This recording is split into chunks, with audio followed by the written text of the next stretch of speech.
Ya, teman-teman bisa buka open cam juga bisa ya, teman-teman. Selamat malam, Assalamualaikum warahmatullahi wabarakatuh. Selamat datang di konklusi Ruang Diskusi Filsafat. Nah, aku bareng teman-teman anak-anak Ciputat membentuk konklusi untuk apa ya, Mud? Menciptakan ruang diskusi yang pure intelektual gitu. Jadi tanpa kepentingan apapun kira-kira gitu. Nah, teman-teman, konklusi udah berdiri dari tahun 2018, tetapi karena pandemi, akhirnya pada tahun 2020 itu diskusinya kita alihkan menjadi diskusi online. Jadi teman-teman bisa follow Instagramnya @konklusi, tapi dipisahkan dengan tanda titik gitu. Nah, di situ ada beberapa diskusi kita yang online. Tapi waktu itu recordnya nggak terdokumentasikan dengan baik. Jadi sekarang saya record. Nah, di kesempatan kali ini kita ada rangkaian diskusi skripsi. Kenapa kita memilih skripsi? Karena pertama, skripsi menjadi pintu gerbang kita untuk mengkritisi satu teori ya istilahnya, atau satu apapun lah yang dibahas, termasuk saat ini kita akan membahas soal sunat perempuan dari perspektifnya Nawal Es-Sadawi. Nah, saya perkenalkan terlebih dahulu, ini adalah Zikraini Alrah. Dia adalah mahasiswa pasca sarjana UIN Jakarta, sekarang di Islamic Studies ya, Zikra.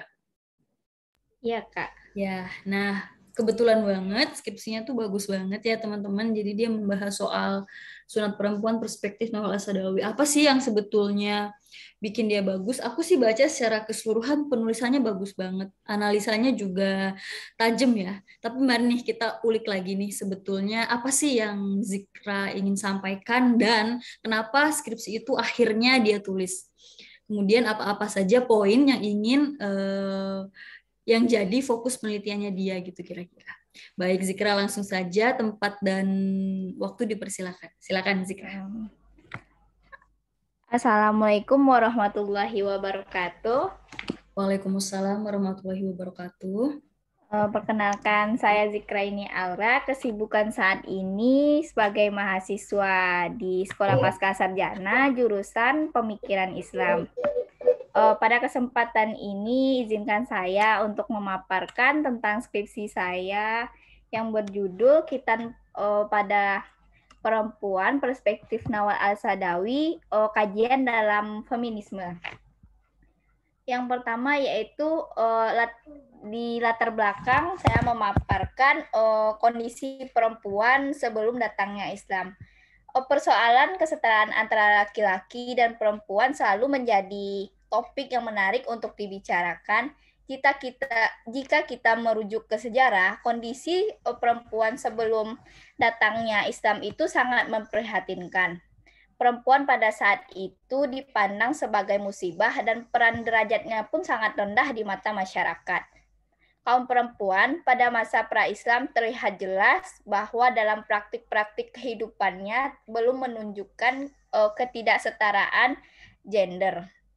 Namun, setelah datangnya Islam yang dibawa oleh Nabi Muhammad, derajat perempuan menjadi sangat mulia. Ajaran Islam ini menunjukkan bahwa betapa Islam itu sebagai agama yang rahmatan lil alamin. Akan tetapi sepeninggalan Nabi Muhammad, kondisi perempuan kembali memprihatinkan. Munculnya bias-bias patriarki yang mulainya bermunculan bias-bias patriarki. Selanjutnya yaitu perempuan dari masa ke masa selalu dianggap sebagai makhluk yang lemah dibandingkan laki-laki. Isu ketidaksetaraan antara laki-laki dan perempuan inilah yang menjadi prinsip membukanya untuk lahirnya gerakan feminisme. Feminisme bukan hanya menolak ketidakadilan yang terjadi dalam masyarakat, tetapi juga melawan peranata sosial yang terjadi dalam masyarakat. Selanjutnya yaitu salah satu persoalan gender yang berangkat dari kesalahpahaman agama itu sendiri yaitu khitan perempuan. Salah satu tokoh yang mengangkat tentang khitan perempuan ini yaitu Nawal As-Sadawi. Nawal As-Sadawi sendiri ialah seorang dokter sekaligus novelis terkenal yang berasal dari Mesir. Nawal dalam memperjuangkan hak perempuan disebabkan adanya keyakinan yang mendalam bahwa Islam itu merupakan karunia Allah yang tidak mengajarkan kekerasan. Menurut Nawal, khitan bukanlah berasal dari agama Islam yang harus dipertahankan. Aktivis gender dan feminis beranggapan khitan itu suatu kekerasan. Khitan dapat merugikan kaum perempuan dan tidak memberi manfaat apapun terhadap perempuan tersebut. Selanjutnya yaitu kenapa saya mengambil Nawal Al-Sadawi? Yang pertama, tokoh feminisme yang terkenal dengan kontroversinya. Yang kedua yaitu Nawal juga merupakan seorang dokter sekaligus seorang penulis dan novelis yang terkenal. Selanjutnya, Nawal juga mengangkat isu khitan dan itu pun terjadi terhadap Nawal.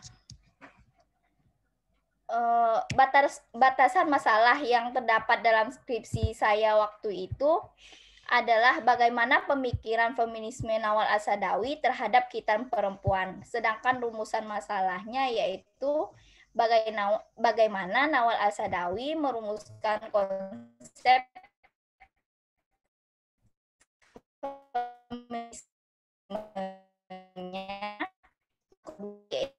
konsep perempuan menurut Al-Sadawi. Sedangkan penelitian digunakan pada skripsi tersebut yaitu penelitian kepustakaan. Sedangkan sumber data berasal dari sumber dan sumber. Sekarang metode penguatan itu metode dokumen dikasihkan. Sedangkan analisis datanya yaitu menggunakan interpretasi deskriptif.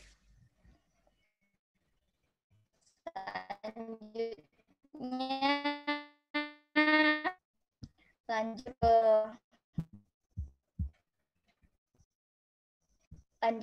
babnya yaitu konsep feminisme Nawal Al-Sadawi.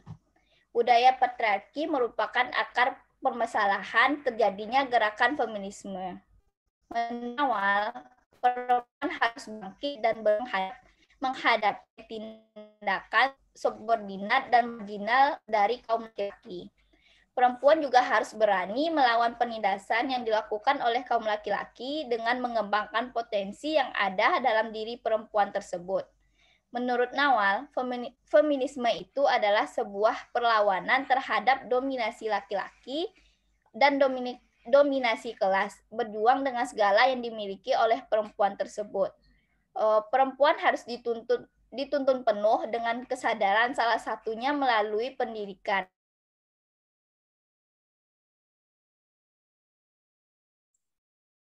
Teman-teman, sorry.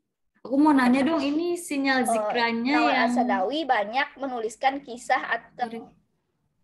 Sinyal zikranya yang agak error atau aku ya? Di saya juga putus-putus, Kak. Oke. Sorry Zikra, halo?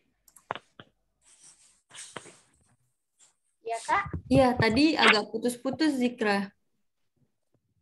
Halo, Kak? Sekarang udah aman ya? Putus-putus ya, Kak? Iya, tadi. Oke, udah aman. Oke. Silakan dilanjut, Zikra. Langsung ke konsep khitan menurut Nawal Al-Sadawi. Menurut Nawal Al-Sadawi sendiri, khitan perempuan itu merupakan suatu praktek kekerasan yang membahayakan kehidupan seseorang yang dikhitan. Khitan biasanya dilakukan pada anak perempuan saat berusia 7-10 tahun. Keluhan yang disampaikan para pasien usai mengalami khitan mengingatkan Nawal Al-Sadawi sendiri kepada pengalaman traumatisnya pada waktu kecil. Seringkali Islam disebut sebagai sebab munculnya praktek khitan dan mengakibatkan kemunduran perempuan di Mesir dan di negara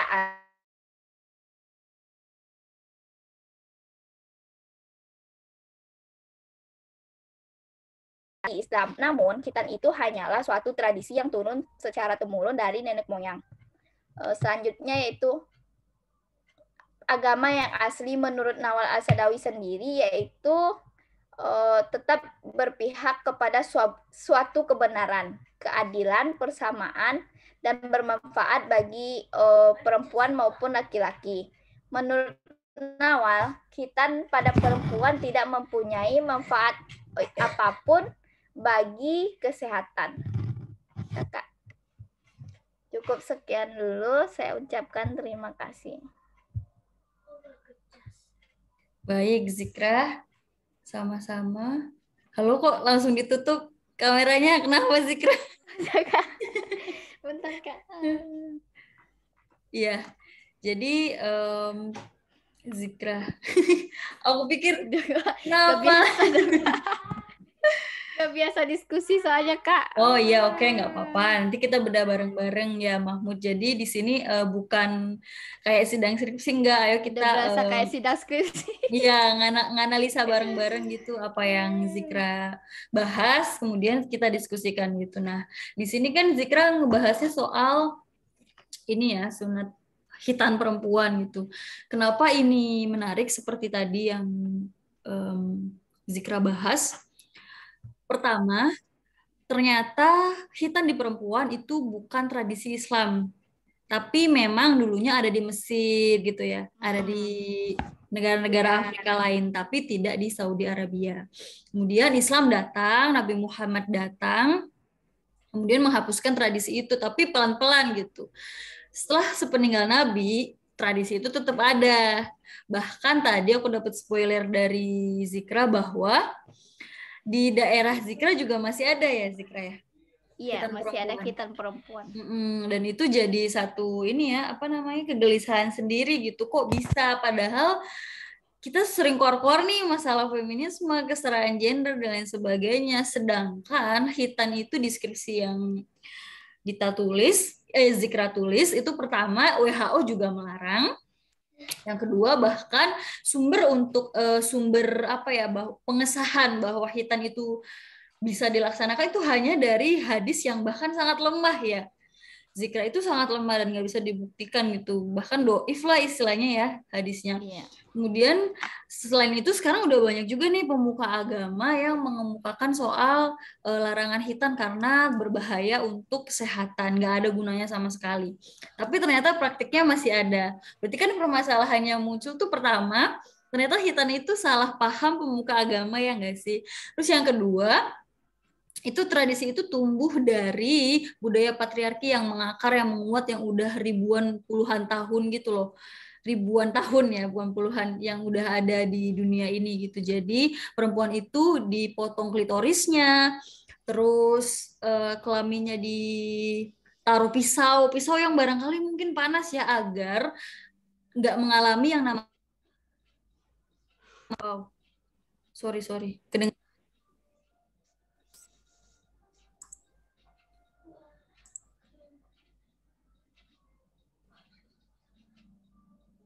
kedengeran nggak? Iya, sorry, speakernya error nih. Ya, itu menggiriskan ya, itu kenyataan yang menggiriskan gitu. Nah, sekarang kita buka diskusi teman-teman. Kita open dari sudut pandang apapun. Sekarang ada anak dari hukum Islam, ada juga anak filsafat, ada anak dakwah juga nih, ada anak sosiologi. Ayo kita berembuk, kita diskusiin bareng-bareng.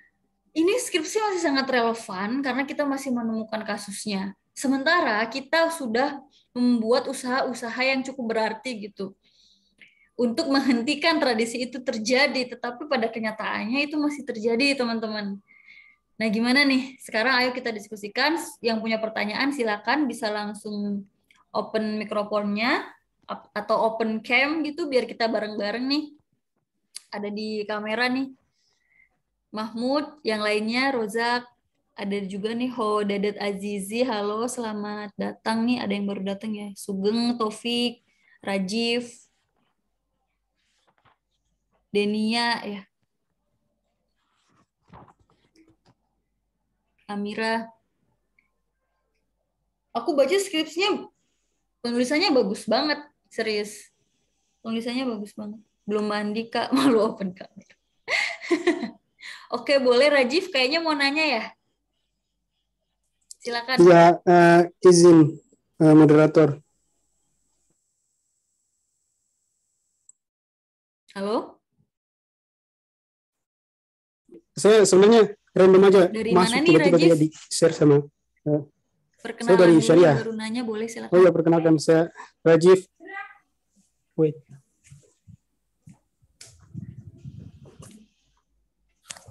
Saya Rajif dari Fakultas Syariah. Ya, saya sebenarnya tidak sempat mendengar dari awal, tapi tiba-tiba saya masuk dan pembahasannya persoalan hitam, mungkin nanti bisa dikirimkan skripsinya biar kita sama-sama baca hasil penelitian dari Kak Zikra ya, Kak Zikra namanya. Ya. Iya. Iya, soalnya menarik Rajif. sekali membahas. Kayaknya masih di mute ya? Atau Udah, Kak. Udah kedengaran? speakernya Udah. nggak ini ya? Atau gue nya sih? Putus-putus nggak? Putus-putus.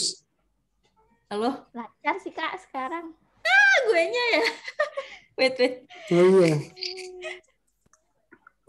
Halo? Putus-putus. Gue nya yang ngedenger tadi. Iya, sorry, silakan diulang. Sorry, Rajif. Tadi speaker gue yang bermasalah. Iya. Iya, Iya, ngomongin soal hitam sebenarnya lebih bagus ya kan saya baca hasil penelitian, jadi pertanyaan saya nggak lompat dari jawaban yang sebenarnya udah disediakan oleh Kak Zikra, cuman saya belum ada skripsinya, jadi mantap.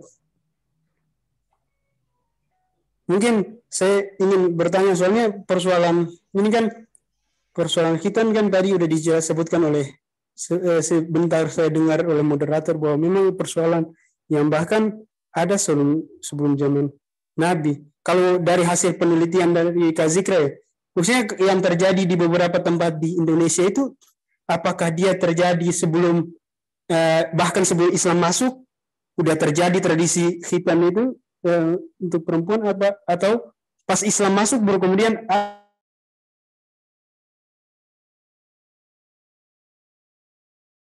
Kak Zikra. Terima kasih. Iya. Silakan Zikra bisa dijawab pertanyaannya Rajif. Jadi khitan di Indonesia itu tradisinya sudah ada sebelum Islam datang atau gimana? Kalau di Mesir kan sebelum Islam ya. Gitu. Silakan Zikra.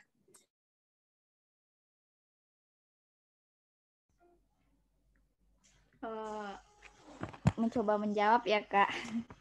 Kalau salah tolong diluruskan untuk audiens. Iya, silakan. Jadi apakah khitan perempuan yang terjadi di Indonesia itu sebelum masuknya Islam apa sesudah Islam datang?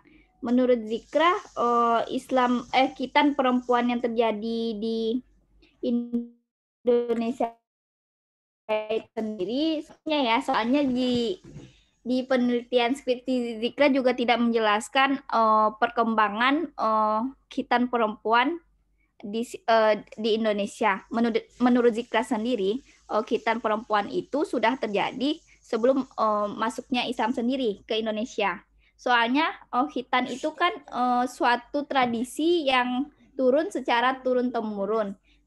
Di kampung Zikra aja sudah berkembang pesat Islam saat ini, namun masih ada khitan itu. Padahal kita udah hidup di zaman modern ya. Saat ini pun khitan masih terjadi di sebagian tempat. Contohnya di tempat Zikra. Itu, Kak. Gimana, Kak Rajif? Zikra tempatnya di mana? Daerah asalnya, maaf. Di Padang, tapi Padangnya Padang. Ya, perbatasan sama Jambi gitu, Kak. Kabupaten. Iya. Sebagian. Soalnya kalau memang tradisi itu kan kayaknya bukan cuma di Padang deh, ada di beberapa tempat yang memang tradisi khitan itu udah berlangsung lama. Kalau memang tradisi itu adalah tradisi yang muncul dari budaya patriarkal yang masih kental di masyarakat dunia, artinya kan ini kan masalah yang universal bahkan, dan Islam mencoba untuk menghilangkan tradisi ini, namun tidak berhasil kalau kita lihat pada sejarahnya. Bahkan kalau di syariah, di fakultas syariah kita belajar filsafat hukum Islam, itu tradisi kayak kisas, kemudian hudud, had, itu bahkan ada jauh sebelum itu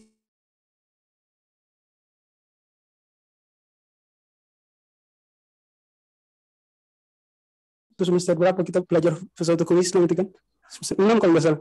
Oh ternyata tradisi rajam itu untuk orang berzina itu udah ada jauh, bahkan sebelum Nabi ada diturunkan. Nah, dan Islam diturunkan, kalau ambil kasus zina misalnya, dia diturunkan untuk, sebenarnya kalau kita perhatikan syarat-syarat orang untuk agar dihukum zina itu diperberat oleh Islam. Misalnya, yaitu yang melihat orang berzina itu harus betul-betul 4 orang laki-laki, semuanya itu betul-betul lihat. Artinya kan ini mustahil. Untuk dihukum sini nggak mungkin ada 4 orang laki-laki kemudian semuanya melihat itu terjadi kayak gitulah depan mata. Artinya kan kalau kita analogikan ke apa sih namanya zina, itu Islam memberikan syarat yang sangat dipersulit orang buat bisa dirajam. Mungkin kasus itu bisa kita terapkan pada bisa analogikan ke khitan. Namun khitan kan tidak kemudian apa sih namanya diinstitusionalisasi di dalam Al-Quran. Cuman rajam doang kebetulan. Mungkin itu mungkin tambahan dari saya. Baik, terima kasih Rajif. Tapi ya Zikra, yang menarik juga di skripsimu adalah pertama bahwa latar belakang Nawal ini cukup mengganggu kita ya. Pertama dia perempuan, ada di negara yang sangat patriarkis, kemudian dia seorang dokter, profesor, juga novelis, juga penulis gitu. Ya itu yang menarik ya, apa istilahnya tuh kelebihannya Nawal gitu. Makanya wajar sih kalau menurut gue dia dibilang sebagai Simone de Beauvoir-nya Mesir, meskipun dia menolak ya akhirnya ya Zikra. Iya. Nah, aku sih pengen tahu nih, Zikra kan banyak nih tokoh-tokoh perempuan yang menolak khitan. Ada Fatimah Mernissi juga menolak pasti ya. Ada Aminah Wadud juga menolak. Kemudian kalau di Indonesia kita tahu Musdah Mulia sangat lantang membicarakan itu gitu. Tapi kenapa akhirnya Zikra memilih Nawal El-Sadawi yang banyak orang yang punya pemikiran bahwa Nawal El-Sadawi itu ya udah kuno gitu, bahkan mungkin nggak relevan. Tapi ternyata terlihat di skripsi ini bahwa masih sangat relevan ya pemikirannya. Boleh silakan Zikra diceritain ke teman-teman. Kenapa Zikra ngambil Nawal El-Sadawi? Karena masih relevan menurut Zikra karena sesuai dengan konteks Nawal El-Sadawi sendiri yang pada masa kecilnya ia juga mengalami khitan perempuan dibandingkan misalkan Zikra angkat Siti Musdah Mulia, walaupun tokoh Indonesia bisa jadi itu kurang relevan karena tidak dialami oleh Siti Musdah Mulia sendiri gitu Kak. Oh baik, iya sih itu emang jadi ini ya penekanan tersendiri ya. Karena pengalamannya juga Kak. Dia juga dokter juga, jadi paham ya soal. Iya dokter, lebih paham ke organ tubuh gitu deh. Iya. Ada lagi teman-teman dari teman-teman pertanyaan, tanggapan dan lain sebagainya. Kebetulan di sini hadir aktivis perempuan nih. Ada Amira nih. Mungkin Iftin atau siapa lagi? Rifki ada nih. Ibrahim, Sugeng. Sugeng tuh Islah ya? Islah, halo? Bukan ya? Bukan. Oh, silakan kenalan dulu, Sugeng. Halo Kak, saya Sugeng Kak. Iya, dari mana? Saya dari Leiden University.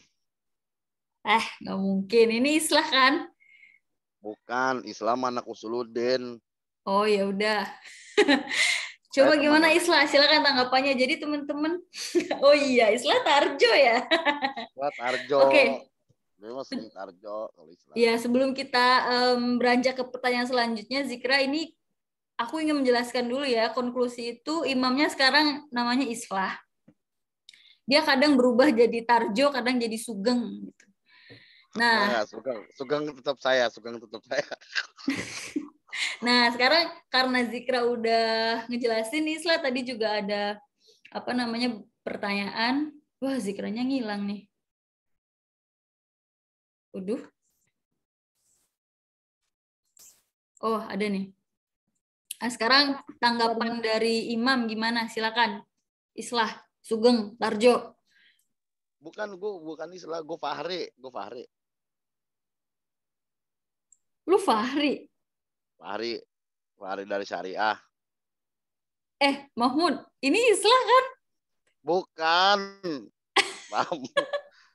CS-nya sama, dia sepaket itu. Islah. Apa? Sepaket ya? Oh, lu temennya Islah. Ya. Enggak, ini Islah. Bukan, bener. Oh, teman-teman Islah. Boleh silakan, barangkali ada insight dari Sugeng. Kalau Islah Tarjo, iya sih Islah Tarjo ya. Gue lagi coba baca-baca dulu ya perihal skripsinya si Zikra ini tentang khitan ya, menurut Nawal El-Sadawi. Kalau nggak salah Nawal El-Sadawi itu khitan perempuan ini sih gue masih agak bingung di sini. Dia perempuan itu yang di khitan itu klitoris ya, yang disebut klitoris itu ya. Betul. Iya, Kak. Oke. Nggak, kalau gini gue nyusun argumentasi dulu. Karena gue baru tahu bahwa yang di khitan itu klitoris. Sorry. Nah, gue coba baca dikit lagi nih. Mungkin gue bakal ngeluarin sedikit pertanyaan apa yang Zikra tulis deskripsinya.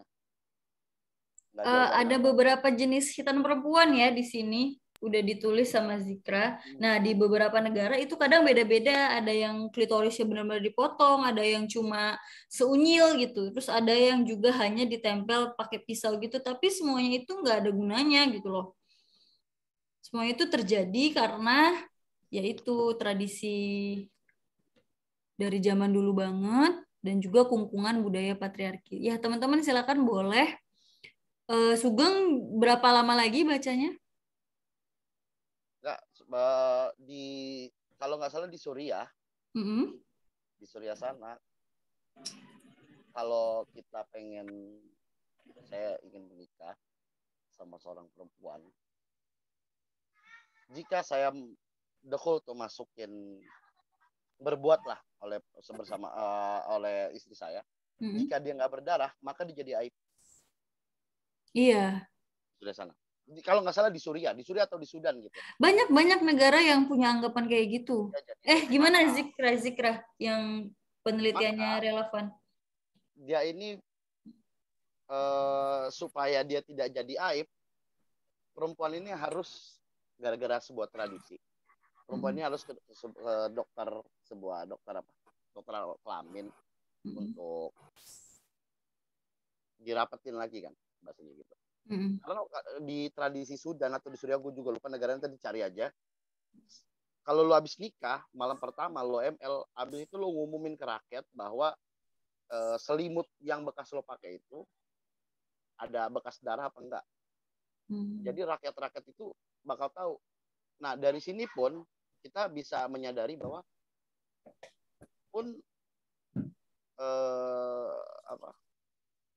urusan pribadi aja rakyat atau kita sebutin netizen itu harus tahu bahasa gitu kan. Nah, itulah mungkin yang dijadiin dalam aspek psikologi itu perempuan bakal tertekan. Gua harus menjaga kehormatan. Paham nggak maksud gua? Iya. Dari situ aja manusia itu udah tertekan. Nah, kalau pertanyaan ke Zikra ini bahasanya jika perempuan itu disunat dia mengeluarkan darah, kan di Nawal ini ada seorang dokter ya. Nawal ini kan ada seorang dokter. Yang mana setiap orang itu ketika ML walaupun dia misalkan dia belum pernah bermain, ada juga yang nggak berdarah kan. Bahasanya gitu. Nah, yang gue pernah nanya efek daripada khitannya dulu. Sebenarnya pertanyaan ini buat dokter sih, bukan buat si Zikra ya. Tapi mungkin si Zikra udah neliti. apakah jika orang khitan itu pasti ngeluarin darah atau enggak deh? Gitu. Boleh sih Zikra barangkali pernah baca kan sesuai sama penelitiannya tuh Zikra atau pernah Nah, dapat materi nah itu. ya Kak. Jadi apakah setelah menikah itu mengeluarkan darah apa enggaknya? Zika juga nggak terlalu pasti ya Kak. Namun efek dari khitan sendiri, hasrat seksual seorang perempuan tersebut. Gitu sih Kak. Ya yang saya baca sih emang itu cuman yang Kalau mengurangi hasrat darah, seksual doang kan yang iya, saya baca. mengurangi hasrat. Ya, boleh Mahmud mau masuk? Enggak. Enggak tadi dulu tadi. Oh iya. Saya mau izin tadi sebenarnya sama Bang Sugeng tadi ya, suaranya pelan banget. Iya bener. Lagi di mana sih Sugeng? Iya. Lagi di Suriah. Lanjut. Pelan ya suaranya ya? Iya pelan Nah, begini banget. dong. Gimana mau revolusi kalau suara aja pelan ya kan? Betul. Iya. Jadi bayangin aja ya. Gini ya. Silakan. Siapa nih? Gue belum nih. Lu dulu. Ya, gue sebenarnya intermezzo juga sih. Mungkin ya. Maksudnya gini, kita apa yang disampaikan oleh Kak Zikra tadi kan apa ya, semacam penggalian dasar gitulah, penggalian dasar bahwa memang ada beberapa hal kenapa kemudian khitan pada perempuan itu perlu dipertanyakan kembali gitu. Memang pada dasarnya apa ya, secara teks mungkin ya, kita tidak punya dasar, tidak punya apa ya, tidak ada dalil yang jelas bahwa perempuan diwajibkan untuk sunat atau diharuskan untuk sunat gitu kan. Tapi kemudian ada peristiwa bahwa perempuan sunat itu adalah lebih dorongan historis gitu kan. Dan saya pikir dorongan historis sekalipun juga tergantung pada daerahnya masing-masing gitu. Kenapa kemudian mungkin sampel di Arab ya, bisa Arab Saudi, bisa Mesir segala macam, mungkin akan berbeda peristiwa dengan di Indonesia gitu. Ya mungkin di Arab yang lain itu ada ketimpangan, kemudian apa ya, ada wilayah-wilayah privasi yang coba dipertanyakan gitu kan. Tapi kita belum tahu juga untuk di Indonesia gitu. Mungkin kita memang harus perbanyak referensi lagi ya untuk melihat bagaimana di Indonesia itu sendiri gitu. Kalau misalkan di kampung saya sendiri di Jawa gitu, kayaknya untuk perempuan khitan itu sudah mulai ditinggalkan. Memang pernah ada dulu, itu pun ada juga nggak secara masif gitu, beberapa. Karena mungkin kemuliaan perempuan itu tidak dengan takaran yang sama dengan yang di Mesir gitu, tidak takaran yang sama di Arab gitu. Mungkin itu juga jadi salah satu faktor ya kenapa.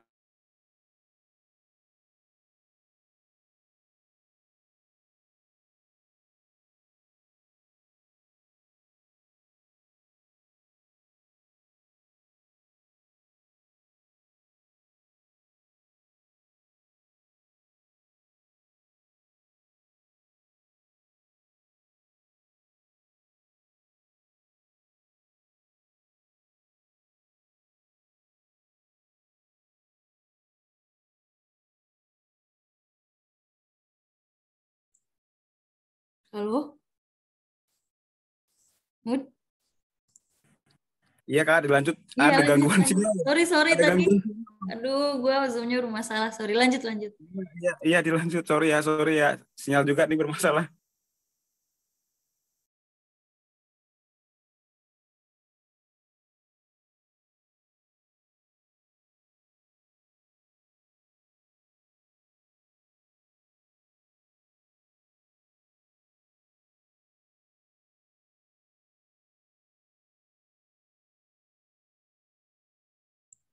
Udah, Mud.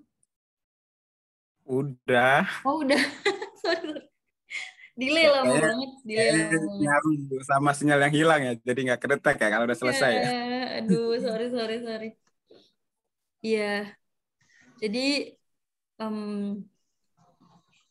Bener sih kata Mahmud, di beberapa daerah masih. Dan kenapa ya, maksud gue udah ada metaverse gitu loh, udah mau 5G, tapi kok masih ada ya tradisi-tradisi kayak gitu, artinya Tapi jelas tidak, enggak jelas juga ya. Maksudnya gini, mungkin jadi semacam apa ya, peristiwa yang bisa kita contohkan.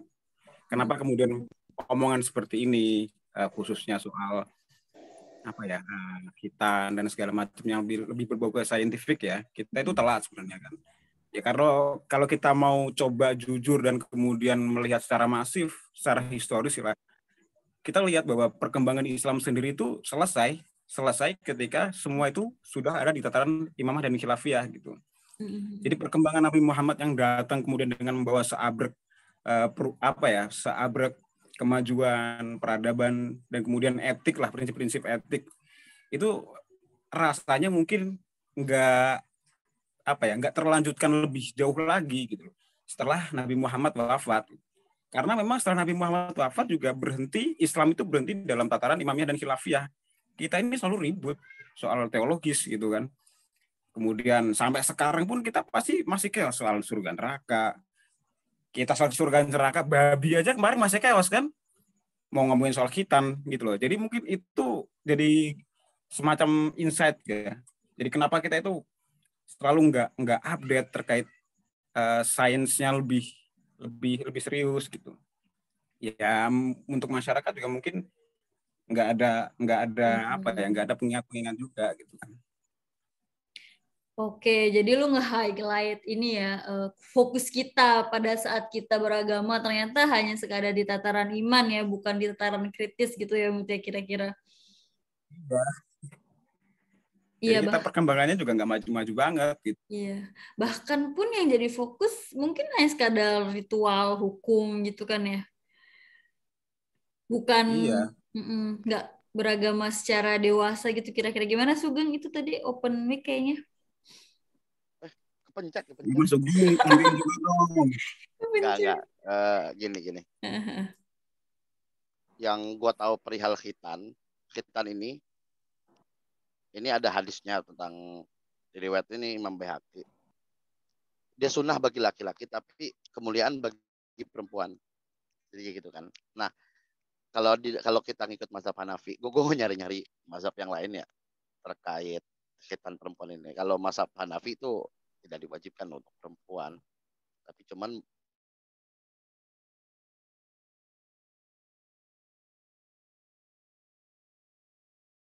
di kemuliaan karena apa, dia memotong sedikit hasrat desire-nya dia lah, desire seksual.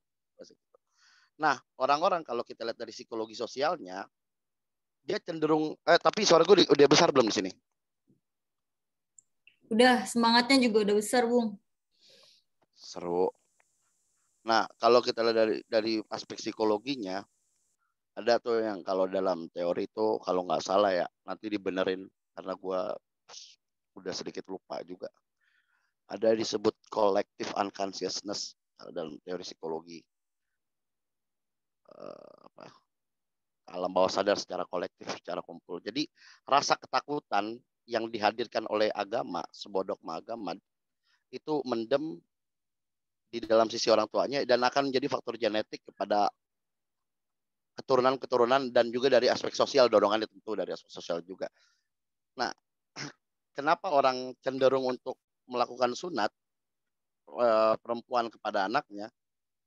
Di Jakarta masih ada sih beberapa yang anaknya itu di umur, biasanya yang sunat itu di umur 7 tahun kan, perempuan yang di umur 7 tahun dia biasanya sunat perempuan tuh. Nah, kebanyakan orang tua cenderung untuk memotong farji dari anaknya. Kenapa? Dikarenakan dia masih terikat dengan dogmatis dari perkataan bahwa jika kita memotong farji perempuan, maka desire dia untuk melakukan seks itu menurun gitu. Jadi yang ditakutkan jika tidak dipotong, maka yang terjadi ialah ngerinya anaknya itu mempunyai hasrat seksual yang besar. Seperti itu sih, hanya ketakutan sosial doang sebenarnya. Menurutku ya, pembacaanku ya. Kak Jojo? Iya, jadi artinya yang harus diubah apanya nih? Yang harus diubah itu Kesadarannya. is all about mindset. Iya, mindsetnya kan. Betul, mindset.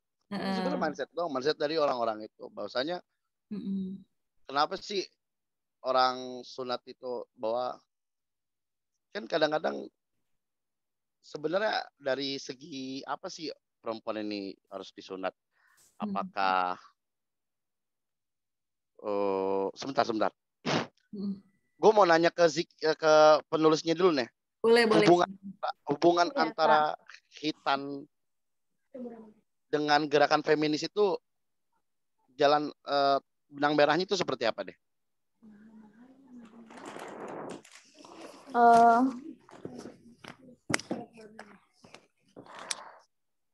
Benang merah dari itu ya Kak, gerakan feminisnya. Ya itu apa namanya, khitan itu enggak sebuah apa ya, terjadinya gimana ya cara jelasinnya? Kan di sini judulnya itu ialah khitan pada perempuan perspektif Nawal El Saadawi. Lu nulis kajian feminisme. Nah lantas ketika ditanya perihal benang merah daripada khitan dan gerakan feminis itu apa? Menurut gua ini bukan soal sebuah kajian feminis karena bab khitan ini bukan diintervensi oleh laki-laki. Ya kan? Ini cuman berbicara tentang kesadaran dari perempuan bahwa gue mau khitan apa enggak gitu bahasanya kan. Tapi karena kalau dilihat dari psikologi umur 7 tahun ya pasti dari intervensi orang tua, pasti kayak gitu kan. Bahwa dia akan melakukan khitan apa enggak. Pertanyaannya ini khitan dan feminis, gerakan feminis ini benang merah itu di mana? Sebelumnya ini skripsi ini udah di kamu di sidang belum, Zik? Udah, Kak. Udah sidang ya? Kak lagi. Saya masih semester 3. Oh iya, 3 apa? Masuk semester 3. 13. Anjing emang. Masuk semester 3. Nah, Oke, Sugeng bisa Zikra mau jawab ya? Enggak sih, Kak. Awalnya kan Zikra nulis khitan pada perempuan perspektif Nawal El Saadawi. Namun setelah di sidang itu, terus kata penguji, bagusnya ditambahkan kajian feminisnya. Takutnya kalau tidak ditambahkan kajian feminisnya, bisa saja masuk ke ranah hukum. Gitu, Kak. Kayak boleh, wajib, apa sunnah dilakukan khitan perempuan tersebut. Gitu. Kayak pengujinya tuh bodoh ya.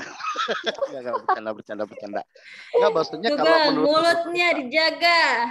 Boleh bebas ya Kak. Soalnya menurutnya kalau menurut Nawal El Saadawi berarti kita harus lihat dari latar belakang Nawal El Saadawi kan. Kalau dia seorang dokter maka lewat argumentasi tentang kedokteran Iya, bentar. Sugeng, aku mau jawab, tapi nanti boleh disimpan dulu nggak? Boleh. Ya, kita ke Iftin dulu ya. Dia mau tadi raise hand soalnya. Silakan Iftin.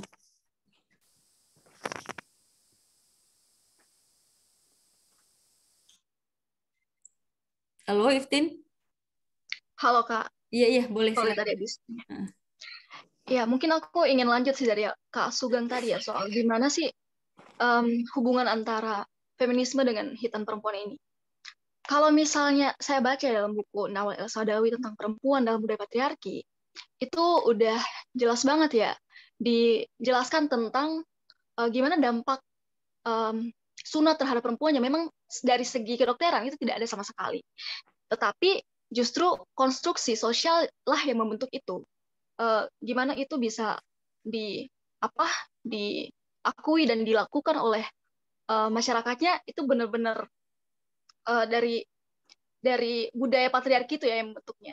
Terus salah satu alasan kenapa perempuan harus disunat juga adalah untuk mengurangi hasrat seksual perempuan itu sendiri. Saya pikir dari sini bisa kita lihat bagaimana perempuan dari sejak ia lahir itu udah harus ditata sedemikian rupa gitu. Bahkan untuk urusan hasrat seksual aja diatur. Nah, saya juga sempat baca nih di buku Hitan Perempuan Antara Tradisi dan Agama, itu dibuat penelitian oleh Pusat Studi Kependudukan dan Kebijakan UGM, itu sama Ford Foundation. Nah, di situ di dalam bukunya yang mana kalau misal kita lihat daerah penelitiannya itu ada Desa Wana, Kecamatan Melinting, Kabupaten Lampung Timur. Nah, itu ada dua pandangan yang berbeda, dua perspektif yang berbeda antar masyarakat di situ. Yang pertama soal itu emang tradisi turun-temurun, dan yang kedua soal agama. Nah, soal agama ini yang mereka anut adalah dari mazhab Syafi'i, mazhab Imam Syafi'i, yang mana itu wajib sama halnya dengan laki-laki. Dan saya pikir kalau misalnya kita melihat Hitan Perempuan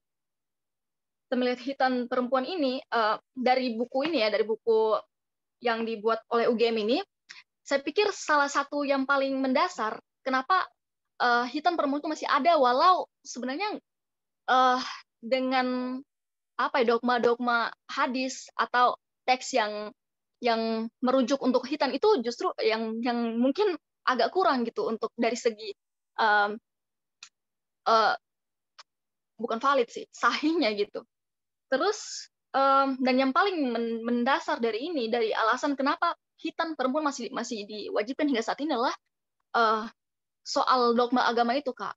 Jadi mungkin yang saya pikir adalah perspektif agama atau tafsiran dari agama itu sendiri, tafsiran atas teks itu yang perlu kita lihat bersama gitu, karena memang sampai saat ini yang membuat masyarakat takut adalah pandangan konservatif terhadap teks. Nah, itu mungkin sementara, Kak. Terima kasih. Oke, terima kasih Iftin. Ini kita perspektifnya terbuka karena Iftin kan hukum ya jurusannya, hukum Islam. Iya, betul. Iya. Enggak hukum Islam sih, hukum umum aja, Kak. Oh, hukum umum. Oke. Ya, jadi kita tercerahkan nih. Oh, ini Fahri kayaknya gue kenal deh sama lu, Fahri. Iya, gue kenal sama lu. Oke, baik.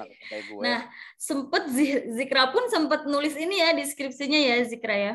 Bahwa ada semacam kekeliruan dari pemahamannya pemuka agama yang akhirnya di mana kekeliruan itu akhirnya turun gitu ke masyarakat gitu kira-kira, Zikra ya. Iya, Kak. Ya, oke. Coba Fahri, gue mau jawab pertanyaan lu nih. Coba open cam. Tadi kayaknya open cam ini banget. Seger banget mukanya. Kepencet. Kepencet open cam, gue lagi ngerokok. Ya, belum mandi. Lu ini kan? Iya, gue tahu. Gue pernah ketemu beberapa kali sama lu. Oke. Lu pernah ke kedai gue kok. Oke, siap. Aman. Nah, kenapa kajian feminisme pertama seperti yang dikatakan Zikra ya, ini sepemahaman gue aja. Karena yaitu pertama dia ingin memisahkan gimana sih agar kajian ini tuh nggak menyentuh hukum seperti apa yang tadi Iftin bilang. Kalau itu ke kajian hukum, itu perspektifnya akan mengikuti tadi cara berpikirnya Iftin gitu. Ada teks, itu kan hadis ya, teks yang paling yang jadi rujukan, yang paling banyak jadi rujukan masyarakat. Hadis itu kemudian ditafsirkan oleh ulama atau pemuka agama, yang kemudian akan menghasilkan satu intinya kayak ketentuan di masyarakat gitu. Dan biasanya masyarakat kan suka gini, pemuka agama bilang A ya dia bilang A tanpa mempertanyakan itu sumbernya dari mana, kemudian kenapa kesimpulannya seperti itu. Lalu kenapa kita harus melakukan ini, itu mereka nggak bertanya gitu. Makanya apa yang Iftin bilang 100% true gitu menurut gue. Itulah kenapa lagi-lagi gue ke Musda Mulia. Musda Mulia itu yang dia ubah sekarang gitu saat ini. Dia ngincernya ke pemuka agama. Makanya tadi gue nanya ke Zikra kenapa nggak milih tokoh di Indonesia atau tokoh yang lainnya, kenapa Nawal gitu. Padahal apa yang dilakukan Musda Mulia itu mengatasi problematika yang tadi Iftin bicarakan itu. Terus kenapa kajian feminisme juga? Pertama, feminisme itu kan pada prinsipnya membebaskan perempuan dari, pertama tentu saja belenggu budaya patriarki, yang kedua istilahnya dari ketertindasan ekonomi, ketertindasan politik dan lain sebagainya, ekopol lah intinya. Nah, sebetulnya di skripsinya Zikra itu sudah di highlight ya Zikra ya, bahwa si Nawal itu nggak pengen, sebentar gue takut salah, rakyat Mesir pada waktu itu dalam tanda kutip dibodoh-bodohi, mau aja gitu, mau aja klitorisnya dipotong, mau aja jadi budaknya laki-laki.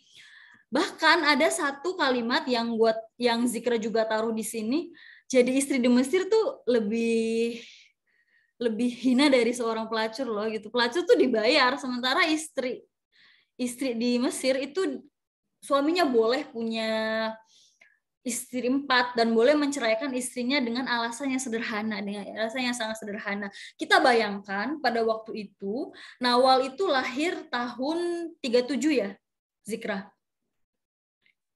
Iya, Kak. 37 ya. Tahun 37 kemudian dia umur 6 tahun atau 7 tahun, itu kan artinya masih tahun 40-an ya. Tahun 40-annya waktu itu ya teknologi juga belum secanggih sekarang. Dia mendapatkan perlakuan disunat gitu. Istilahnya itu memang menyakitkan sekali ya, sangat menyakitkan. Bahkan kalau digambarkan di sini tuh kata dia seperti terbakar hidup-hidup gitu. Jadi dia seperti api berkobar dari dalam tubuhnya gitu. Gue nggak tahu karena gue nggak disunat gitu, gue nggak tahu rasanya, tapi pasti itu menyakitkan. Nah kemudian dia belajar kedokteran, dia jadi profesor juga. Lambat laun setelah dia dewasa, dia tahu dong akhirnya ternyata yang namanya sunat perempuan itu sama sekali nggak ada gunanya. Itu sudah dibuktikan dengan penelitiannya WHO di sini, di penelitiannya Zikra, dengan berbagai gue tuh baca pernah tulisannya Musdah Mulia karena gue kan nulis Muslimah Reformis ya. Itu banyak banget penelitian yang memang itu nggak ada gunanya. Maka tantangannya sekarang adalah benar kata Iftin, gimana caranya tafsir itu nggak salah gitu. Dan benar kata Mahmud juga, masyarakat tuh jangan iya-iyanya aja gitu, jangan fokus ke istilahnya produk fikihnya ya, tapi kita juga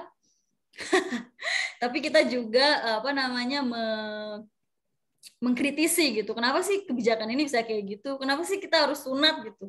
Kayak gitu, Sugeng. Fahri dan lain sebagainya. Kalau menurutku kayak gitu ya. Ini siapa? Iftin. Gue bukan Muslimah Reformis, cuma nulis bukunya aja. Kalau Muslimah Reformis nih ada nih 2 orang, Rojak sama Amira nih. Izin bertanya, maaf agak nggak sopan. Apakah kalian yang kumpul di sini? Enggak, aku pribadi nggak disunat. Ini nggak sopan kok. Kita ini sangat terbuka ya di sini, mau nanya apapun silakan. Yang penting ini aja, nggak nyinggung sara aja sih. Zikra ini disunat Zikra? Iya Kak, tapi Zikra belum nanya detailnya kayak gimana waktu kecilnya. Namun kemarin itu pas Zikra lagi nyusun skripsi, kebetulan ada kakak sepupu yang mau khitan anaknya juga. Terus Zikra jelasin lah kayak gini. Jadi dia nggak khitan anaknya. Sedangkan sebelumnya dia khitan anak perempuannya. Namun pada saat pas lahir kemarin terus Zikra jelasin gini loh dampaknya gitu. Alhamdulillah nggak jadi dikhitan. Iya. Wow, ini nih skripsi yang bermanfaat bagi umat kayak gini nih. Skripsi kalian gimana, teman-teman? Saya masih semester 3, belum skripsian jadinya. Semester 13 juga lu, Fahri. Saya belum bikin, Kak. Kenapa? Ampun, saya belum bikin. Maksudnya nyindir gue apa gimana itu? Kenapa? Ada sih yang skripsinya lama banget, sekitar 2 tahun nggak kelar-kelar. Nah tadi nih Fahri bicara soal sosiologi, dari sisi sosiologinya di sini ada anak sosiologi. Oke, Sayroji, gue akan jawab. Kalau klitoris dipotong, dilukai dan lain sebagainya, itu akibatnya adalah kita kesulitan merasakan orgasme. Itu hasil penelitian medis. Jadi sangat rugi bagi perempuan. Masa laki-laki bisa orgasme, perempuan nggak bisa orgasme, nggak adil sama sekali dong. Itu perspektif feminismenya. Artinya perempuan nggak dibebaskan, perempuan nggak punya hak gitu. Itu. Jadi kalau menurut gue, sunat perempuan tuh simbol dari yaitu penguasaan laki-laki atas perempuan yang lagi-lagi didukung oleh agama, oleh tafsir agama gitu. Bukan oleh agamanya ya, oleh tafsir agama menurut gua. Bedanya tuh sangat jauh loh. Bedanya sangat jauh. Perempuan yang disunat itu kemungkinan besar nggak akan bisa merasakan orgasme. Sementara yang nggak disunat itu ya kemungkinan besar bisa gitu. Dan itu sangat signifikan tuh kemungkinannya, bukan sangat signifikan lagi, itu rugi sih bagi perempuan menurut gue, rugi banget. Gimana kalau menurut yang lain? Kenikmatan ya rasanya. Jadi sebenarnya kalau di agama sendiri juga tidak jauh. Kak Sugeng, suaranya pelan sekali Kak Sugeng. Maaf saya di Goa ya. Ini aduh gimana sih endepers nih? Kampret. Kok Enggak. Soalnya kalau dalam tafsir agama sendiri, dari Al-Quran sendiri tidak menjelaskan tentang gamblang, tentang perempuan itu disunat boleh apa enggak. Terus jadinya kalau kita merujuk ke hadis tadi yang gue katakan, perempuan disunat itu kemuliaan yang ditimbulkan. Itu kalau dalam basis agama ya. Tapi balik lagi ke pribadi, yang ditakutkan, orang kan di dalam berkehidupan itu yang ditakutkan. Yang menyuruh disunat itu kadang-kadang juga bukan laki-laki doang kan, bahasanya kayak gitu. Itu cuman dalam aspek kalau dilihat dari Jojo tadi bilang tentang nggak adil di sini, laki-laki bisa orgasme, gua perempuan sebagai perempuan yang klitorisnya disunat itu tidak bisa merasakan orgasme. Nah itu sih anggapannya itu keresahan pribadi bahasanya kayak gitu ya, bukan tentang intervensi dari sebuah laki-laki atau orang tua atau dari mana gitu. Tapi kadang-kadang perempuan sunat itu yang tadi si Zikra ini bilang, kakak ya, kakak yang punya anak, ya kakak punya anak itu, ya punya anak mau dikasih. Nah itu kan bisa atas intervensi daripada orang tuanya, dari ibunya. Di situ berarti pengetahuan, ini kehebatan dari Zikra ini tuh skripsinya bermanfaat. Bahasanya kayak gitu sih, bermanfaatnya di situ. Berarti di sini ada kekurangan pengetahuan dari sisi yang bahasanya orang nih gak kepikiran gitu. Gila, bab khitan aja sampai diributin ya bahasanya kayak gitu kan. Bab khitan aja masih dijadikan didebatin gitu dia orang-orang akademisi. Masyarakat awam ini kan nggak tahu bahasanya gunanya di khitan itu apa sih. Yang masyarakat awam tahu, wah ini perintah agama. Sejatinya mereka kan nggak tahu kan, ini perintah agama benar atau enggak. Bahasanya seperti itu. Berarti kalau dilihat dari konklusinya, ketakutanlah yang menjadikan orang tua itu untuk menghitankan sebuah menghitani klitoris anaknya gitu ya, perempuan, menyunat perempuan. Pandangan gue sih ke situ.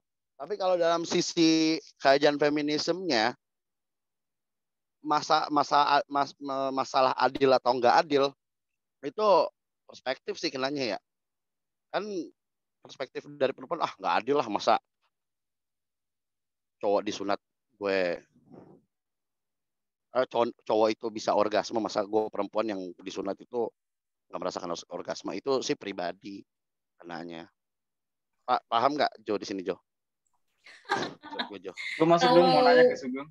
Kalau lu baca Feminis Manifestonya Chimamanda itu dia bilang kayak gitu juga, dan itu mungkin memang keresahan pribadi gue, tapi juga diimani oleh banyak orang lewat gerakan feminisme gitu, Fahri. Ya, ini Fahri pemikirannya patriarki sekali ya, jadi kita untuk betul susah. Kita susah gini loh, kalau persepsi kita nggak sama. Enggak. Kita ini gue bukan patriarki, gue antitesis. Enggak gini, bukan antesis atau apa, cara berpikir lu, terus apa namanya, kata-kata yang lu pilih itu patriarkis banget sumpah. Kayaknya lu nggak pernah membaca ini ya, diskursus feminisme nampaknya.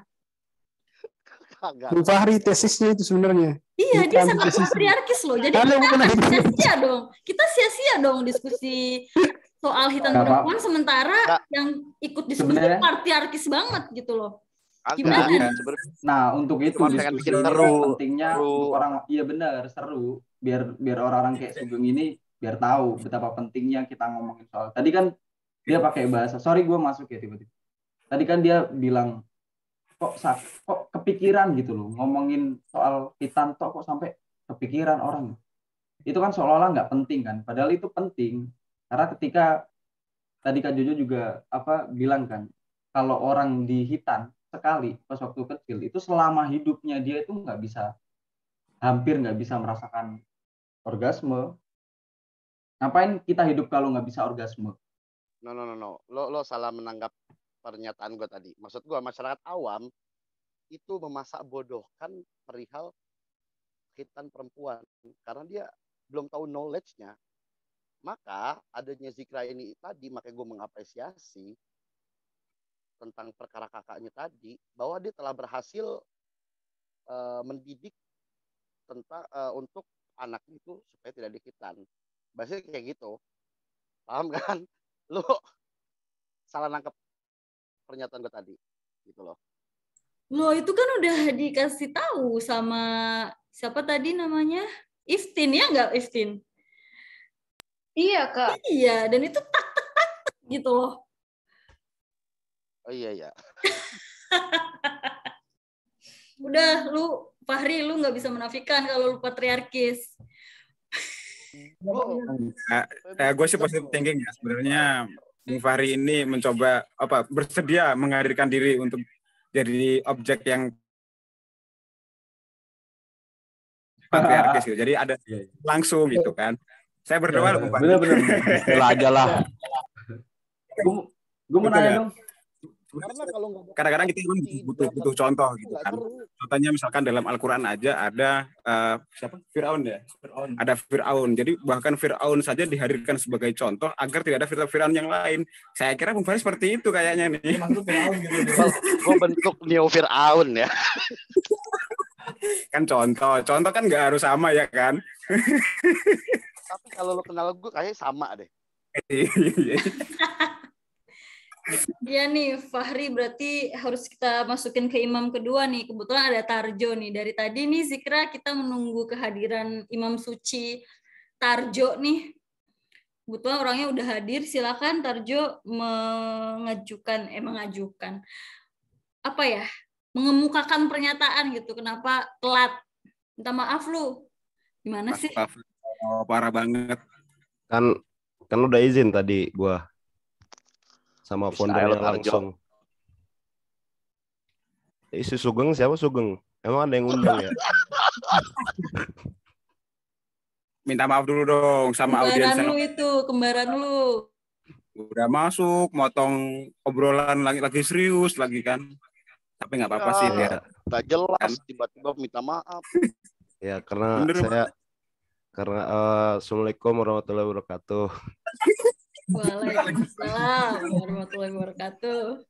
Ya, karena saya dipaksa untuk minta maaf ya, jadi saya mau minta maaf kepada hadirin semua karena saya datangnya telat. Sebenarnya saya nggak tahu ya kenapa harus minta maaf ya. Emang sepenting apa sih saya gitu kan? Wah, kampret. Jadi ini harus disampaikan ini alasannya kenapa datangnya telat. Harus dong, lu kan ketuanya. Gimana sih? Iya. Jadi tadi tuh kan saya balik ke rumah ya. Nah nyampe rumah ternyata mati listrik, gardunya meledak katanya. Sangat informatif ya. Kalau bentar ketawa dulu bentar ya.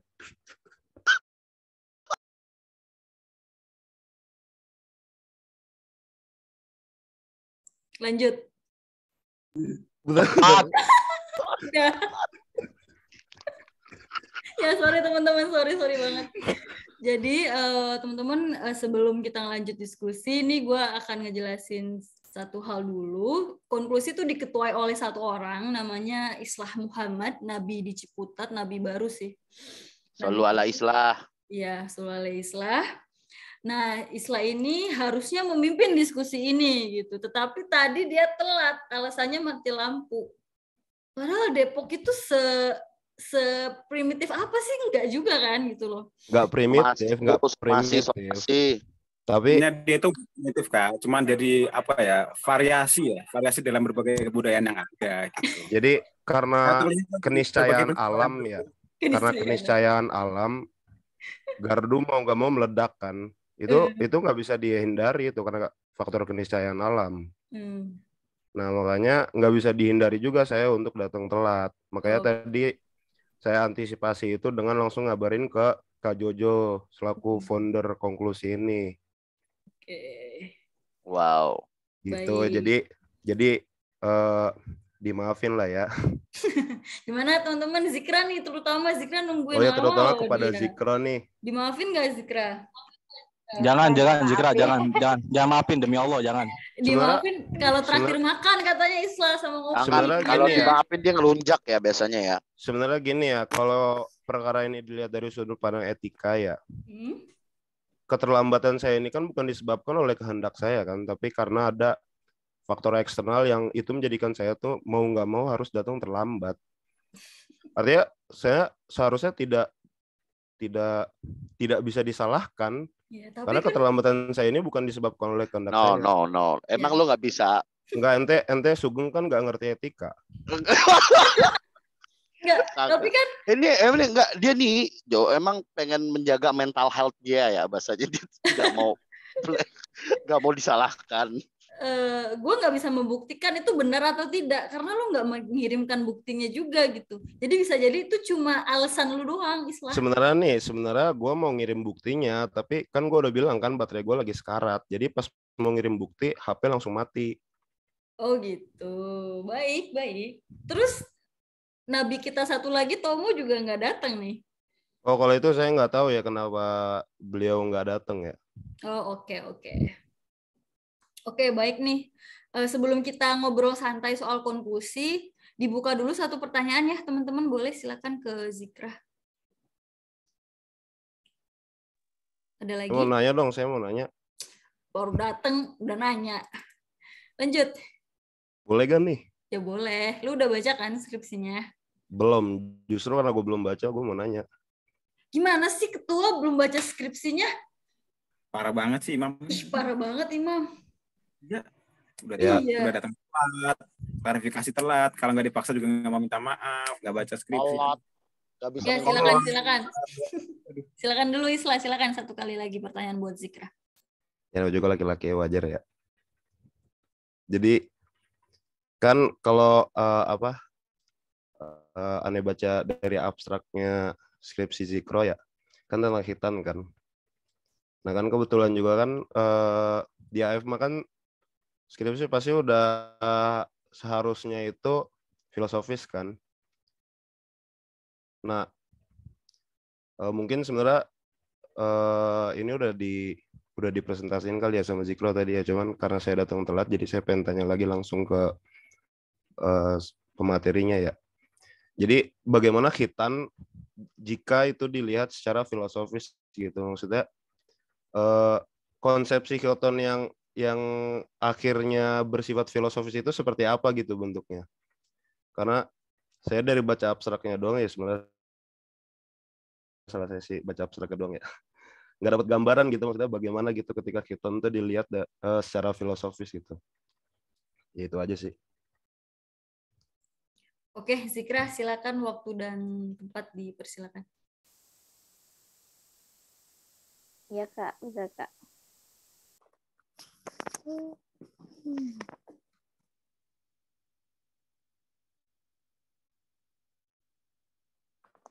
Mana ya?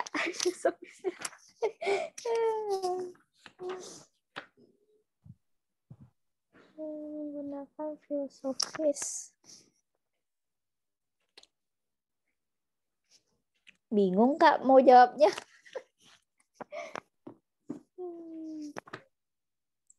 Maksud lu hitan secara filosofis itu dari aspek apanya, Islah? Etika, estetika, epistemologi, ontologi, objek, subjek, atau apanya nih? Ya nggak tahu itu kan gimana sih pembuat skripsinya kan. Cuman yang jelas kan klaimnya itu kan di abstraknya itu kan Zikro ingin meninjau hitan secara filosofis kan. Nah, bagaimana gambaran mengenai tinjauan atas hitan secara filosofis itu? Itu aja sih pertanyaannya. Kalau misalkan mau ngambil contoh kasus nih, misalkan kalau yang Ane temuin gitu kan di Aristoteles misalnya nih. Misalkan perkara sakit aja, sakit itu bisa dilihat secara filosofis apabila kalau dilihat dari syaratnya Aristoteles ya, apabila si sakit ini ditinjau dari aspek sebab primernya, sebab pertamanya, atau titik permulaan dari si sakit itu. Nah, di situ peninjauan atas sakit itu akan menjadi peninjauan yang filosofis karena langsung ke aspek radikal dari si sakit itu. Nah, itu misalnya tinjauan filosofis atas sakit dari kriteria yang diberikan oleh Aristoteles mengenai tinjauan filosofis atas sesuatu. Nah, kalau untuk perkara hitan ini yang dari Zikro, mungkin di sini Zikro menggunakan perspektif filsafat atau metafilsafat yang bukan dari Aristoteles ya, atau mungkin iya juga. Nah, yang jadi pertanyaan yaitu bagaimana ketika hiton itu dilihat secara filosofis atau bagaimana gambaran mengenai tinjauan atas hiton secara filosofis kayak gitu. Pengen tahu itu aja Hiton sih. sendiri kan bukan filosofis, dia itu fikih. Iya, ini mah kan perkara objek mah kan sebenarnya kan ini kan bisa dilihat dari sudut pandang disiplin manapun kan. Hiton dalam sudut pandang sosial juga bisa aja gitu kan dilihat hiton dari segi sosialnya, hiton dari segi historisnya. Artinya objek itu kan nggak lepas dari dia itu harus dilihat dari disiplin manapun bisa masuk kepada si objek itu kan. Nah, sekarang di sini kan konteksnya itu kan filsafat kan. Nah, yang dibahas di sini adalah hiton. Nah, yang jadi pertanyaan saya itu bagaimana hiton jika ditinjau secara filosofis itu? Meskipun umumnya hiton dilihat dari sudut pandang fikih. Itu aja sih ada pertanyaannya. Dikarenakan tadi data analisnya use philosophical ya, di abstrak ya.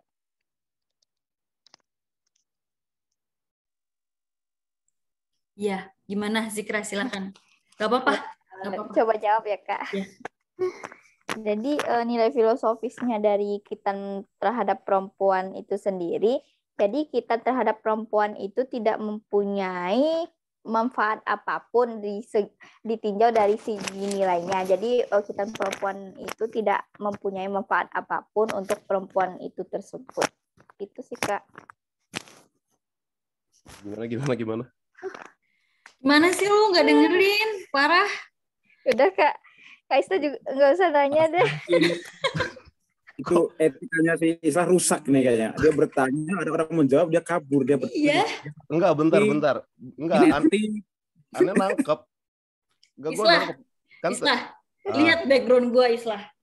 Bodoh amat. Kayak dibantai deskripsi aja Kak. Gak apa-apa, justru gini menurut gue ya, Zikra, kenapa diskusi ini diperlukan gitu. Gini lah pandangan gue. Satu karya, skripsi menurut gue karya ya, satu tulisan. Itu tuh benda hidup, makhluk hidup gitu. Jadi Zikra bisa merevisinya kapan saja. Sembarangan lu ngomong, sembarangan lu makhluk hidup.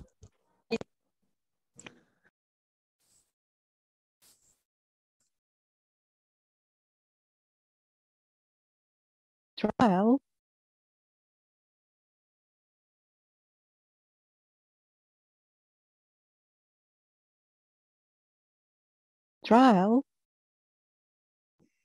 Dengeran nggak? Nggak, tadi nggak kedengeran. Ya, sorry tadi mati.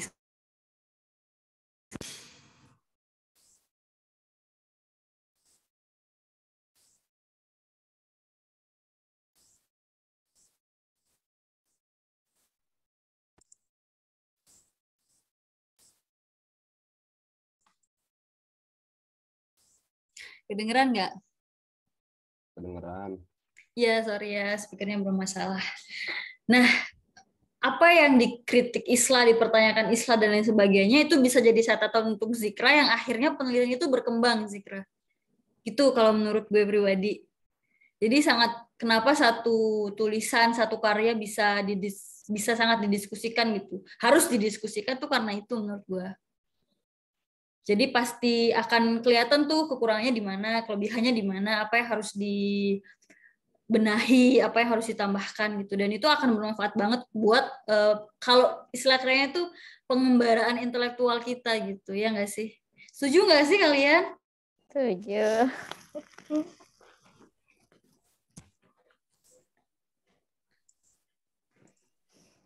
Halo? Ya lo ya setuju banget. Jadi nggak ada manfaat itu hitan. Iya, Ahmad Sairoji ini dari tadi pertanyaannya nggak berkualitas sih. Kenapa sih nggak baca skripsinya ya? Itu udah ada loh di skripsinya. Patriarkes. Nggak, maksudku yang udah ada di skripsinya nggak perlu dipertanyakan gitu. Dan Islah mungkin kalau dari perspektif filosofisnya kita bisa diskusi di lain waktu ya. Oke. Halo bro, boleh masuk nggak? Ya, tapi oh ya boleh deh. Iya. Kalau gua sih ditanya mengenai aspek filosofis sih gua juga bingung ya, karena bagaimana filosofinya, apakah filosofi yang formal harus ada epistemologi kah, ontologi kah, atau aksiologi kah, yang formal kan? Ya gue juga bingung. Tapi kalau misalkan disebut sebagai hak tubuh seorang perempuan untuk menerima khitan, atau kita bahasnya tentang kalau manusia itu filsafat manusia apa? Antroposentris ya? Antroposentris, ya.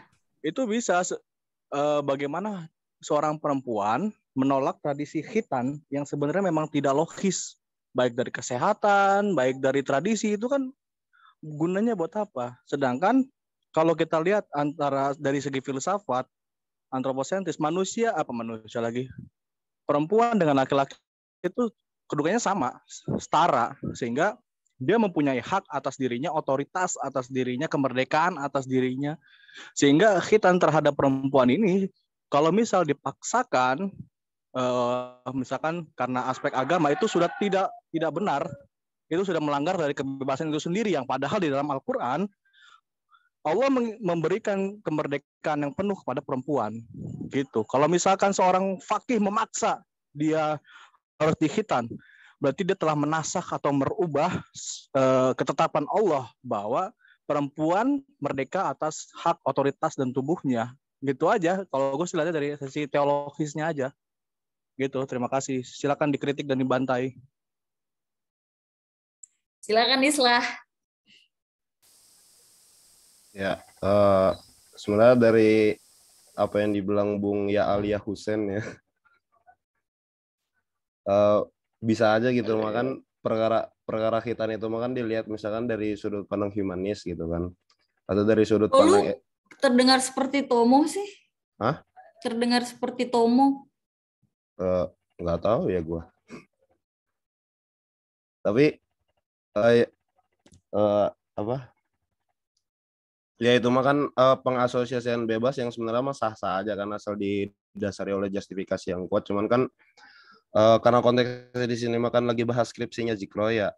Jadi yang gue pertanyakan itu lebih spesifik ke bagaimana Zikro itu bisa meninjau perkara khitan itu secara filosofis gitu. Nah, kalau tadi kan Zikro makan jawabnya ini kan katanya tuh khitan itu tidak memberi manfaat kepada si perempuan gitu. Nah, dari pernyataan itu nanti aspek filosofis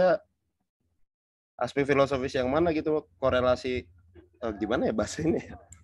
Gimana kalau kita bedah dari struktur ontologi objeknya Pak Faris aja? Ya udah boleh kok ya. Kan ente yang nguasain tuh struktur ontologi objek ya. Enggak juga. Gini, itu kan termnya hitan. Kemudian dari term itu dipengaruhi juga oleh tafsir agama. Kemudian ada budaya patriarki. Dari sisi filosofisnya kita masuknya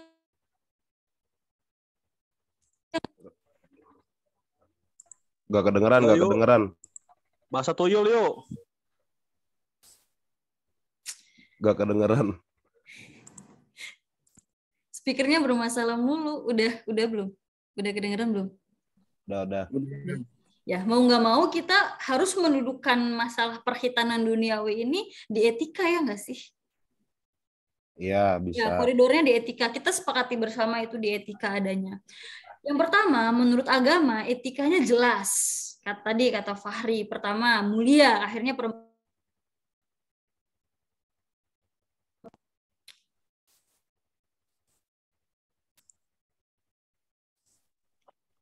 Tapi Bukan kata saya, Arjo, bukan kata saya. Kata Sugeng. Ini speaker gua bermasalah nih. Kedengeran lagi nggak? Kedengeran nggak? iya kedengeran. Kok terdengar? Kedengeran. Nggak. Suara lu tadi nggak kedengeran. Sekarang kedengeran nggak? Kedengeran. Oke. Mau nggak mau ada di etika ya kan. Tapi etika juga kan bercabang. Ada etika agama. Agama itu bilangnya perempuan mulia. Tapi secara kesehatan ternyata itu nggak ada fungsinya sama sekali. Nggak bermanfaat sama sekali. Bahkan ada loh di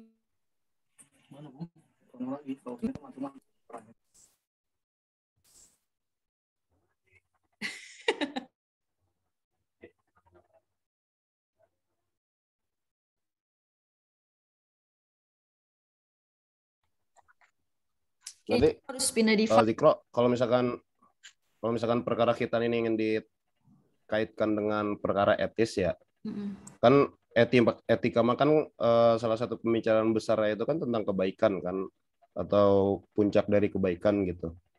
Nah, sesuatu itu kan dikatakan baik karena dia memberi manfaat, entah itu manfaat yang sifatnya spiritual maupun fisis gitu kan. Nah, kalau khitan ini tadi dikatakan atau mungkin disimpulkan bahwa dia tidak memberi manfaat apapun kepada si perempuan secara fisiknya ya.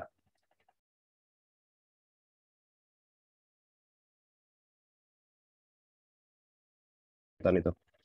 Atau bagaimana dia menjadi etis gitu. Kalau misalkan ingin dikatakan etis. Ini setelah tadi ada apa ya? Ada kata etis itu kan sebenarnya dari hasil tafsiran gitu loh. Jadi etis nggak etis itu lebih ke produk yang lain sebenarnya. Jadi sebenarnya tadi kan yang dibongkar adalah bahwa praktik khitan itu sebenarnya tidak ada apa ya, tidak ada value, tidak ada nilai kesehatan yang lain gitu. Justru yang ada adalah kemungkinan pengurangan dari kesempurnaan ya, mungkin ya, kesempurnaan atau elemen istimewa yang diberikan kepada manusia gitu. Nah, kemudian ada beberapa kritikan yang diajukan. Halo? Ya, lo kedengeran. Ya, maksud saya etis itu tuh bukan dalam artian ini ya, misalkan konsep kebaikan dalam etika yang saya maksud itu bukan kebaikan dalam artian suatu tindakan itu dikatakan baik karena bukan dalam artian misalnya kayak kita kalau lagi menolong orang itu nanti kemudian kita katakan wah ini orang baik gitu karena dia menolong orang gitu kan. Jadi kebaikan dalam konteks yang saya maksud itu kebaikan yang maknanya itu luas, yang dia itu sifatnya bisa berupa kebermanfaatan. Misalkan kayak pulpen aja gitu, kalau dalam konteks pembicaraan etika Aristoteles aja kan pulpen itu aja bisa dikatakan baik gitu. Kepribadian aja bisa dikatakan baik. Terus kapasitas intelektual aja itu bisa dikatakan baik. Kenapa dia dikatakan baik? Karena dia bisa memberi manfaat. Jadi etika yang saya maksud di sini etika yang maknanya itu bersifat luas gitu. Oke. Udah lanjut. Nah ya, kalau misalkan kita berangkat dari asumsi mengenai etika yang seperti saya sampaikan gitu, nanti si khitan ini mah kan dikatakan ini yang enggak memberi manfaat apapun gitu kan ke si perempuan dari segi fisiknya gitu. Nanti bagaimana khitan ini bisa dikatakan memiliki nilai etis pada dirinya gitu. Oke, ini Nabi Ali dulu nih. Silakan Presiden tadi. Enggak, aneh cuma nimbrung doang. Mau tanya sebelumnya, kita udah bahas kaji masalah hitam ini secara historis belum? Sorry, aneh juga telat soalnya. Tapi aneh nggak mau ngasih alasan ya. Kak Zikri, apakah ini udah jelasin secara historis belum? Sorry. Tadi Zikra udah ya, Zikra ya. Apa mau coba jelasin sekali lagi, Zikra? Udah yang tadi aja, Kak. Oh, yang tadi. Maksudnya Ya. dari segi era awal. Iya, iya. Ya ini Zikra kayaknya udah agak capek juga ya dari tadi nih. Nggak kelar-kelar. Sebenarnya kenapa kita dipermasalahkan tadi, kenapa stres segala macam. Karena hitam itu kan kenapa kemudian ada kata kemuliaan yang kemudian dicantolkan kepada perempuan. Kata kemuliaan itu diberikan oleh struktur patriarki tadi gitu loh. Makanya kemudian jadi turunnya makin banyak gitu. Jadi sebenarnya alasan yang dianggap etis adalah kemuliaan itu. Sedangkan kemuliaan itu sendiri yang perlu kita pertanyakan kembali. Pertanyaan seperti apa, kemuliaannya seperti apa, dan definisi kemuliaannya itu yang sebagai yang gimana standarnya gitu loh. Itu yang jadi masalah. Tapi kan apapun produk fikihnya, kita anggaplah bahwa khitan ini juga termasuk salah satu produk fikih ya. Produk fikih pun banyak yang menafsirkan dan segala macam, kita bebas pilih gitu. Yang jadi masalah, yang jadi solusi kita hari ini adalah bagaimana untuk kita mencoba untuk lebih gimana ya, selain terbuka untuk melihat ini juga semakin bergeliat untuk menyuarakan gitu loh. Jadi sebenarnya kenapa jadi masalah ya itu tadi, karena kemuliaan yang disandarkan itu bukan kemuliaan yang sebenarnya problem ada di perempuan, tapi dari struktur patriarki tadi gitu. Karena perempuan harus begini, itu yang sebenarnya jadi masalah dan itu yang coba dibongkar. Ya. Nah, tadi kan benar kata Bung Mahmud ya. Jadi permasalahannya kan pada titik khitan itu kan. Jadi Anda tadi bilang gini, fenomena khitan Anda cari secara etika, oke bisa jadi atau bisa aja ada. Tapi kita harus lihat rule-nya kemana. Karena ini bahas historis, masalah khitan ini bukan masalah etik pada dasarnya. Tapi dia masalah teologi. Ini penting loh. Ini teologi Anda harus tahu. Dan kalau memang kan jika dulu jelaskan secara sejarah, kita dimulai dari kapan sih?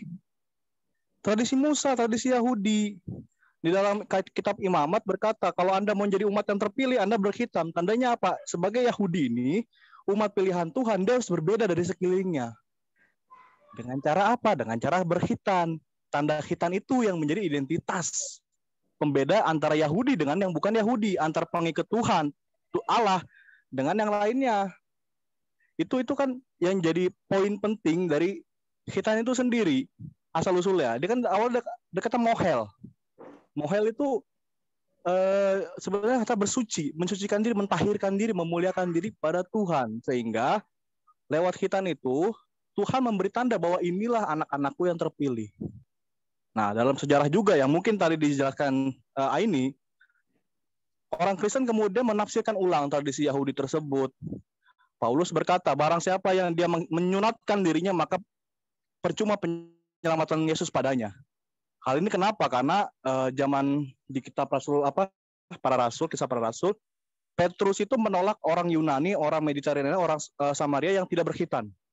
Ditolak semuanya, nggak boleh ikut Kristus, ajaran Isa Al-Masih. Datang Paulus marah. Kalau misal lu patokannya keselamatan Tuhan itu hanya pada khitan, berarti penyelamatan Yesus sia-sia. Percuma, gak ada gunanya.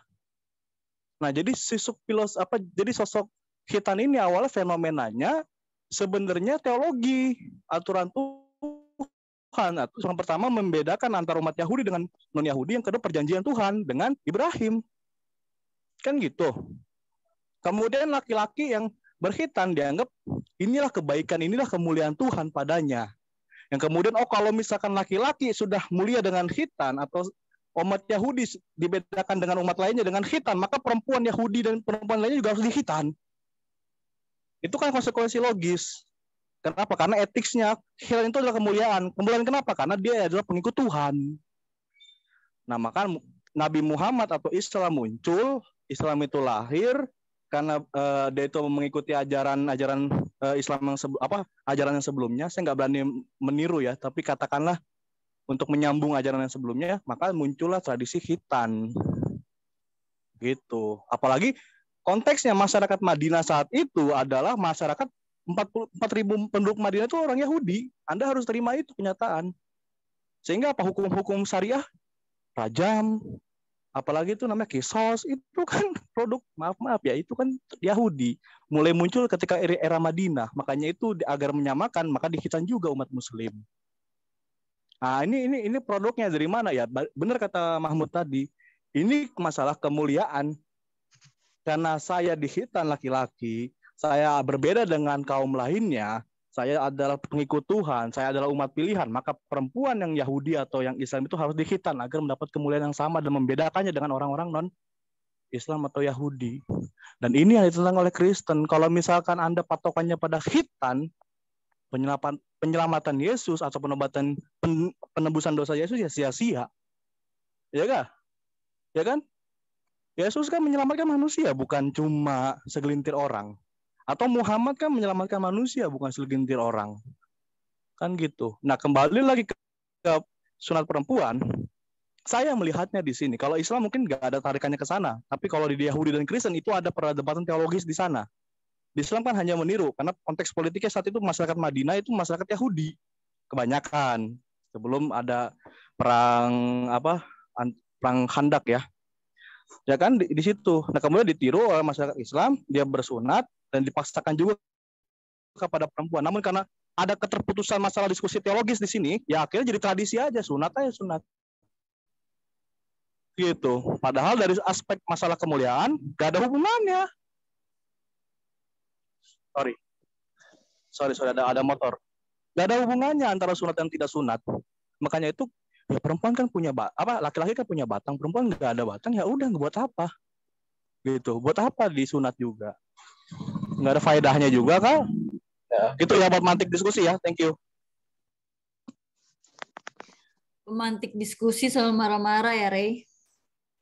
Bener banget. Ya dia jemaahnya titip sedikit nambah ini ya, mungkin bukan nambahin sih, sedikit agak menyangga dari pernyataan Bung Rey tadi sebelumnya tentang perihal sunat itu bukan perkara teologikal. Nggak kita.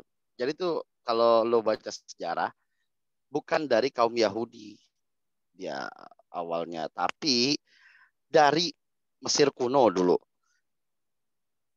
Pertama itu sunat itu dijadikan bahwa seorang bangsawan remaja dan bangsawan bahwa dia sunat, bahwa dia telah dewasa. Itu sejarah sunat di awal di Mesir kuno dulu.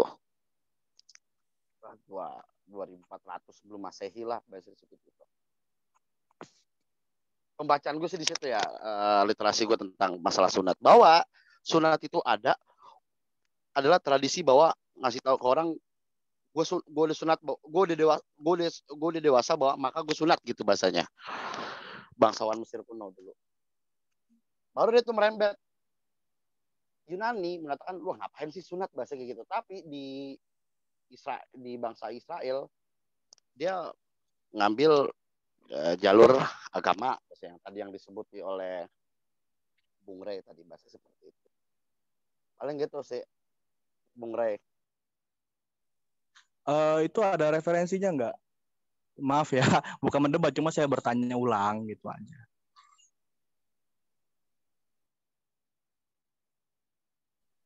Sugeng, itu ente ditanya referensinya dari mana?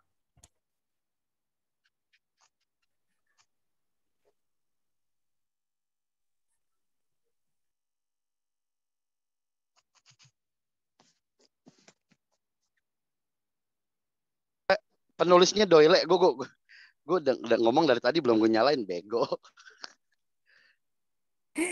Ngomongin diri sendiri.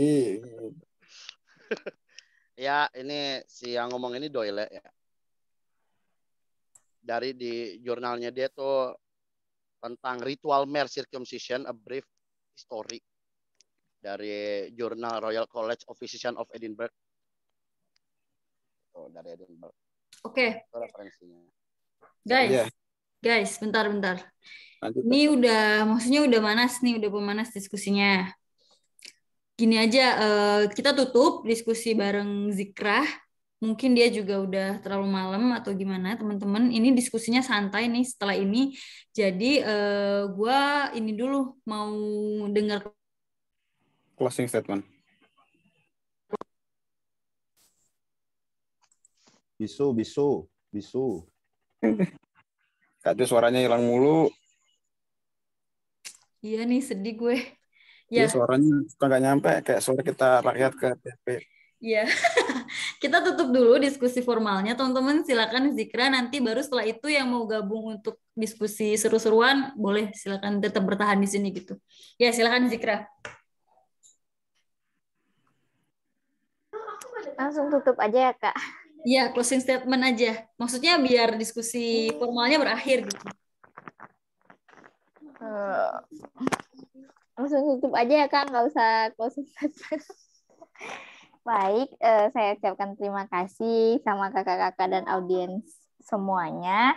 Semoga apa yang saya sampaikan bermanfaat. Kalau ada kesalahan, saya mohon minta maaf.